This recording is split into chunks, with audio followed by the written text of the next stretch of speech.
विविध भारती पुणे ठळक बातम्या. नाशिक जिल्ह्यातील शेतकऱ्यांच्या शेतमालाची आंतरराज्य वाहतूक करण्यासाठी सुरू झालेल्या किसान रेल्वेला चांगला प्रतिसाद मिळत आहे. नाशिक जिल्ह्यातून आतापर्यंत 12,400 टन शेतमालाची वाहतूक करण्यात आली आहे. मध्य रेल्वेनं देशात सर्वप्रथम नाशिक जिल्ह्यातील देवळालीपासून मुझफ्फरपूरपर्यंत किसान रेल्वे सुरू करून ऐन लॉकडाऊनमध्ये शेतकऱ्यांना दिलासा दिला. आता ही गाडी आठवड्यातून 3 वेळेस धावू लागली आहे.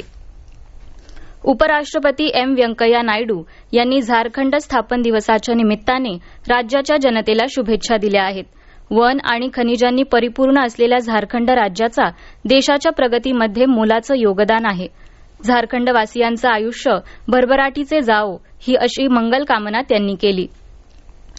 पाकिस्तानमधील कराचीतल्या हिंदू समुदायाने दिवाळीचा सण काल साजरा केला.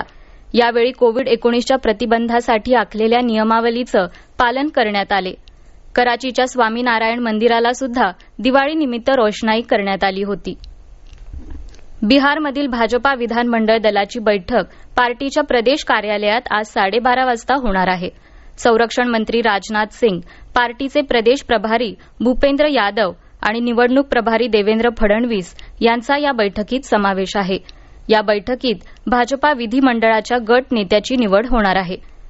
जिल्हा कौशल्य विकास, रोजगार आणि उद्योजकता मार्गदर्शन केंद्राच्या वतीने परवा 17 तारखेला सकाळी 11 ते दुपारी 12 या कालावधीत ऑनलाईन वेबिनारचं आयोजन करण्यात आलं आहे. या वेबिनारमध्ये अण्णासाहेब पाटील आर्थिक मागास विकास महामंडळाच्या कर्ज योजनांसंदर्भात महामंडळाच्या जिल्हा समन्वयक अंजली पाटील मार्गदर्शन करणार आहेत.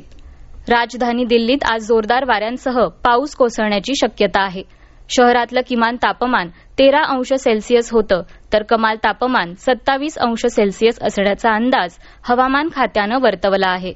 मुंबई आणि कोलकात्यात आकाश निरभ्र राहण्याचा अंदाज असून चेन्नईमध्ये मात्र ढगाळ वातावरणासह पावसाच्या हलक्या सरी कोसळण्याची शक्यता आहे.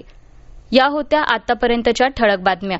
यानंतरच्या ठळक बातम्या उद्या सकाळी 8 वाजता.